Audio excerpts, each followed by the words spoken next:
My name is Zosha Zaks. I am 51 years old. I am connected to Towson as the manager of programs and education at Towson University Assessment Center for Adults with Autism. You said you were diagnosed later in life. What was that process like for you? I was in my early 30s. And so for the first 3 decades of my life, I had some challenges and also some strengths, but couldn't really make sense of what was going on. Mhm. And I frequently would blame myself for where I failed at some things that I really wanted to do, or different social connections that somehow I couldn't maintain. And getting diagnosed for me was a watershed. It was a positive experience because finally I had language for my experiences and I could understand why I experienced the world in the way that I did. And I could also connect to others who had, similar experiences. In addition to working at the Hussman Center, you're also a professor at Towson. So, what inspired you to become a professor that specifically teaches about autism? Interestingly, my students asked me this just yesterday. I didn't grow up thinking, one day when I'm an adult, I'll become a professor. The opportunity sort of came to me spontaneously, and I jumped at the opportunity. So there wasn't a lot of pre-thought or planning, but I happened upon this opportunity, and I really appreciate it. And I see myself as very lucky because I do get to teach about autism, but through a social justice lens. Yeah. And what keeps me inspired is that we are making a difference in the world. Well, I can definitely say that your class is one of the best classes ever, so everyone should take it. Um, as the manager of programs education at the Hussman Center, you work with both neurotypicals and neurodivergent individuals. Can you talk about the importance of being this sort of translator or like mediator for them? It's come out in the scholarship actually just recently that it's not so much that autistic people have no ability to tell what someone else is thinking or what someone else is feeling.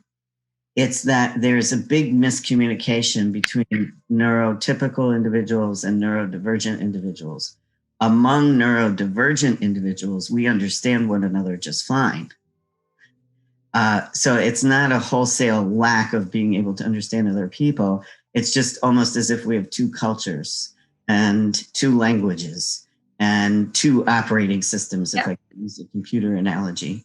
And I have discovered that I have a unique ability to translate for each other.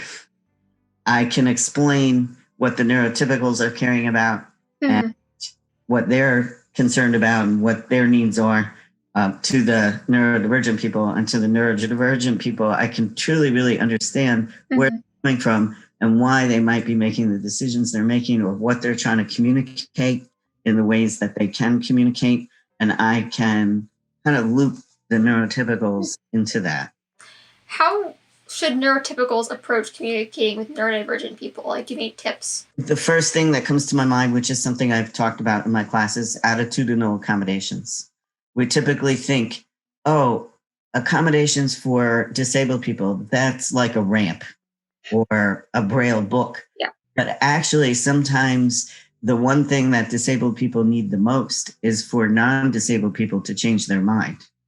And what I mean by that is to approach someone who's different or has different traits or different ways of doing things, different ways of socializing, different ways of communicating with an open mind. Yeah. That could be a good friend. That could be an interesting fellow student to talk about. That could be a very important colleague. So to just go into that space with that sort of open attitude, accepting, not automatically rejecting or running away from it because it's different. That, I think, is the first approach I would advise. And then to keep in mind that oftentimes it is that difference in, if I can use a metaphor, a difference in culture. And so sometimes I think it's helpful for neurotypicals to say, okay, well, how would I operate with someone who is from a very different country or spoke a different language or had a very different cultural way of doing things?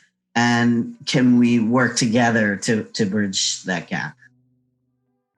You've led trainings, you take part in speaking engagements, and have been featured in podcasts and have even written publications on autism. What do you hope changes as a result of your work? What I see myself as doing in all these projects is changing the paradigm.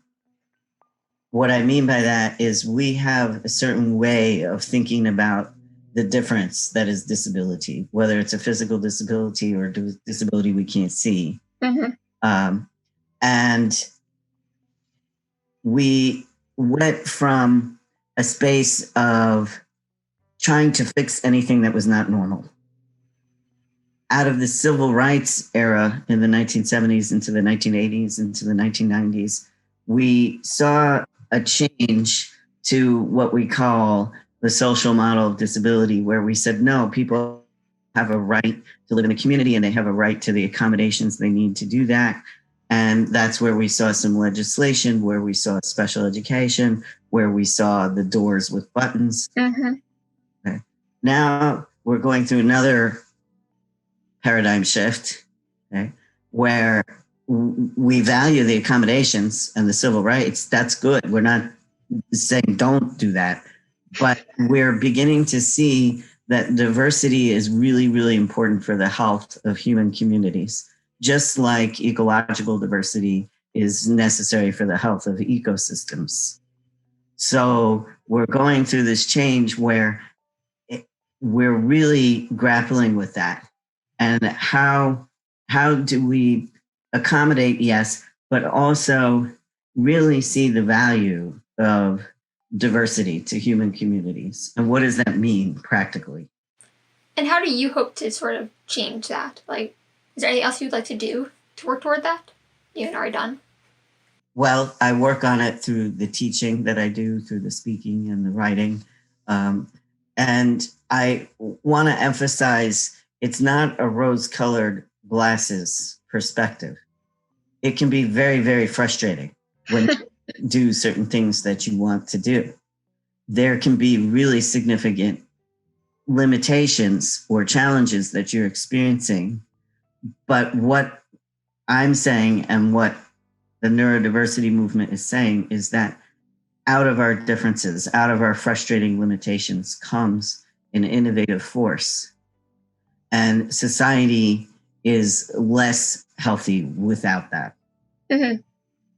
I always give a classic example of the Starbucks mobile app. Everybody uses it, everybody loves it. It's very convenient. Okay. We never would have gotten that if we didn't have non-speaking, non-hearing people living among us who experienced a lot of frustration trying to order a coffee. It's very hard to order a coffee if you can't speak. So we're not denying that. And we can give them a lot of supports around that. We can provide a lot of accommodations around that. All we're saying, though, is that out of that diversity, okay, we invent new ways of being together. We invent new ways of doing things. We come up with, new ways of solving our problems. And so we need that diversity.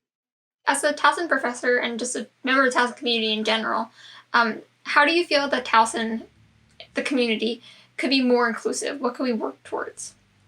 Towson University has made amazing strides to be conscious. You know, we never wake up one day and say, okay, we're done with this project. It's a long effort and commitment to be inclusive, to check our bias, to ensure that we're doing all that we can to learn and to be inclusive.